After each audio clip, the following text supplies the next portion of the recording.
네, 오늘 본문 말씀은 우리가 읽었던 대로 전쟁에 관련된 내용을 다루고 있습니다. 지금도 전 세계에는 전쟁이 멈추지 않고 있습니다. 이런 상황에서 오늘 말씀이 모든 전쟁에 대한 규범을 정해주는 것으로 생각할 수는 없습니다. 하지만 오늘 우리가 살펴볼 이 말씀은 하나님께서 주신 10계명 중에 제6계명이죠. 제6계명에 해당하는 말씀으로 무죄한 자의 생명을 해치지 말라라는 하나님의 마음, 그 말씀의 구체적인 해석 그리고 적용으로 우리가 받을 수 있습니다. 그리고 이 말씀이 쓰여질 당시 그 고대 사회는요, 그들이 다 공통적으로 가지고 있던 사상이 있었는데 그것은 바로 전쟁이 하나님의 심판의 일종이었다라는 것을 모두가 다 생각하고 있었습니다. 그래서 우리는 그것을 전제로 하고 오늘 말씀을 생각해야 합니다. 여러분, 신명기에 나오는 전쟁은요, 여호와 하나님께서 특별한 목적을 가지고 이스라엘을 위해서 싸우시는 전쟁입니다. 하나님의 뜻과 법도에 어긋난 우상 숭배와 불순종에 대한 하나님의 심판의 의미가 함께 담겨 있는 것입니다. 하지만 성경에 기록된 이 거룩한 심판으로서의 전쟁을 오늘날 우리가 겪고 있는 테러나 폭력 혹은 종교의 이름으로 일으키는 그런 전쟁과 같은 그런 위치에 놓을 수는 없다는 것을 우리는 분명히 해야 합니다. 신명기에 나오는 이 전쟁은 본질적으로 죄악이 만연한 어떤 그런 적의 억압에서 하나님께서 하나님의 백성들을 자유하게 하시는 그런 전쟁입니다. 그래서 이 전쟁의 승리는 전략과 전술, 그 싸우는 자들의 어떤 능력, 이것으로 이겨내는 것이 아니라 이 승리는 주어진 승리입니다. 먼저 1절 말씀을 보면 1절에 내가 나가서 적군과 싸우려 할 때에 말과 병거와 백성이 너보다 많음을 볼지라도 그들을 두려워하지 말라. 애굽 땅에서 너를 인도하여 내신 내 하나님 여호와께서 너와 함께 하시느니라. 아멘. 4절에도 비슷한 말씀이 나옵니다. 4절에 너희 하나님 여호와는 너희와 함께 행하시며 너희를 위하여 너희 적군과 싸우시고 구원하실 것이라 할 것이며. 사랑하는 성도님들, 이 말씀은요, 이 전쟁의 성격을 분명하게 알려주고 있습니다. 하나님께서는 하나님의 백성이 나가서 대적들과 싸우게 될 때 이스라엘 백성들만 앞에 내보내시는 분이 아니라 직접 싸워주시는 하나님이시다라는 것을 알려주고 있습니다. 이 싸움의 주체가 바로 하나님이심을 분명히 하십니다. 우리는 총칼을 들고 나가는 전쟁을 하고 있지는 않습니다. 하지만 매일 영적인 전쟁을 치르고 있다는 면에서는 우리도 전쟁 중입니다. 악한 사탄의 세력이 우리가 하나님께 더 가까이 가는 것을 방해하고 우리의 마음에 낙심을 집어넣고 의심과 분쟁이 일어나게 만듭니다. 여러분, 이 싸움에서 우리가 알아야 할 것은 우리의 싸움의 성격을 정확하게 이해하고 하나님께서 직접 싸우시는 이미 우리에게 승리가 주어진 싸움이다라는 것을 우리는 생각해야 합니다. 그래서 담대히 이 선한 싸움을 싸워 나가야 한다라는 것을 본문을 통해 우리가 깨달을 수 있습니다. 여러분, 야고보서 말씀을 보면은요, 야고보서 4장 7절에 이런 말씀이 나옵니다. 그런즉 너희는 하나님께 복종할지어다. 마귀를 대적하라. 그리하면 너희를 피하리라. 아멘. 마귀를 대적하라. 여러분, 이 말씀이 어떤 주술과 같은 의미로 생각될 수는 있지만 그런 것이 아닙니다. 이 말씀은요, 우리의 신분을 알려주고 싸움의 성격을 알려주는 말씀입니다. 하나님의 백성들을 망가뜨리려는 악한 사탄은요, 우리를 어쩌지 못합니다. 예수님의 이름으로 우리는 하나님의 자녀가 되는 권세를 얻었기 때문에 우리는 더 이상 두려움에 떨며 숨지 않아도 되는 것입니다. 이 말씀은 그 사실을 우리에게 알려주고 있습니다. 자, 오늘 본문 10절을 보면 또 이런 말씀이 나옵니다. 내가 어떤 성읍으로 나아가서 치려 할 때에는 그 성읍에 먼저 화평을 선언하라.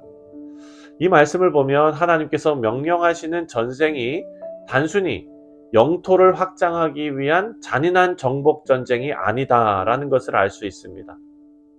하나님의 뜻을 거스르고 하나님을 거부하는 자들에게는 물론 심판이 있을 것입니다. 하지만 우리가 알아야 할 것은 하나님의 마음입니다. 하나님께서 전쟁의 대상으로 정하신 성읍들에 대해서는 전쟁을 시작하기 전에 평화를 선언하라 라고 명령하셨습니다. 그것은 비록 심판받아 마땅한 사람들이라 할지라도 구원의 기회를 주시는 하나님의 마음의 표현입니다. 여러분, 하나님의 군대는요, 평화의 메신저입니다. 우리 모두 십자가 군병으로 대장 되신 예수님을 따라가는 믿음의 군사들 아닙니까?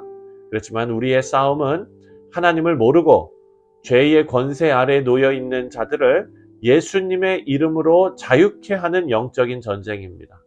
바라고 기도하기는 우리 모두가 복음의 메시지를 전하는 십자가의 군병의 역할을 성실하게 수행하시는 우리 복된 성도님들 다 되시기를 주님의 이름으로 축원드립니다. 그런데 여러분, 16절부터 18절 말씀을 보면 위의 말씀과 완전히 반대되는 말씀이 나옵니다. 16절부터 18절입니다. 오직 내 하나님 여호와께서 내게 기업으로 주시는 이 민족들의 성읍에서는 호흡이 있는 자를 하나도 살리지 말지니 곧 헷 족속과 아모리 족속과 가나안 족속과 브리스 족속과 히위 족속과 여부스 족속을 내가 진멸하되 내 하나님 여호와께서 내게 명령하신 대로 하라. 이는 그들이 그 신들에게 행하는 모든 가증한 일을 너희에게 가르쳐 본받게 하여 너희가 너희의 하나님 여호와께 범죄하게 할까 함이니라. 아멘. 하나님께서 은혜와 자비로 화평을 선포하라고 말씀하셨지만 우리가 방금 읽은 16절부터 18절에는 그 반대로 생명이 있는 모든 것을 하나도 살려주지 말라라고 명령하셨습니다. 전쟁에서 정복한 성읍의 모든 생물을 다 죽이는 것을 헤렘이라고 부릅니다. 여러분, 이 헤렘은 하나님께서 이렇게 잔인한 일을 명령하신다라고 우리가 생각할 수 있겠지만 그것에는 다 이유가 있습니다. 바로 하나님의 백성들을 그 땅에서 생존시키기 위한 하나님의 명령인 것입니다. 이스라엘 백성들이 강대국에 둘러싸여서 군사적으로나 경제적으로나 정치적으로나 문화적으로나 그들에게 쉽게 예속되어 버릴 만한 상황이 지금 이스라엘 백성들이 맞이한 상황입니다.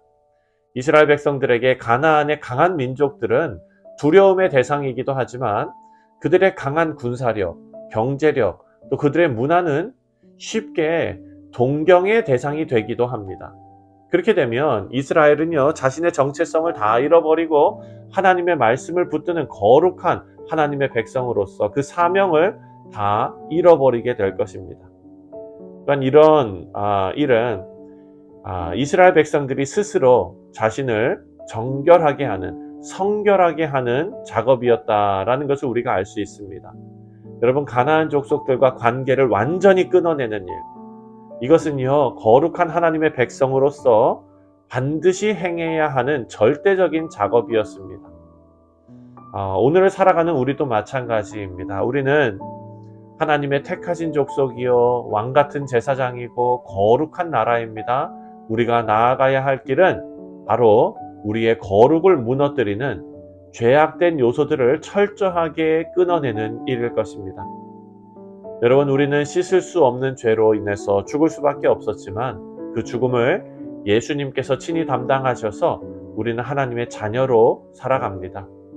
우리가 거룩함을 버리고 우리의 정체성을 다 버리고 죄와 계속 타협하며 살아간다면 예수님의 죽으심과 부활을 우리 스스로 헛되게 하는 일을 하는 것입니다.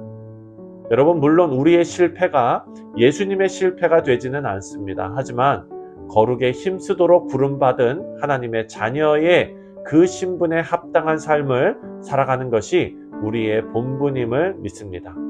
우리 사랑하는 성도님들, 오늘 하루 거룩한 삶을 향한 영적인 전쟁에서 꼭 승리하셔서 우리 모두가 하나님께서 허락하신 거룩한 주의 자녀가 되는 그 신분에 합당한 오늘 하루를 살아갈 수 있기를 주님의 이름으로 축원드립니다. 기도합니다.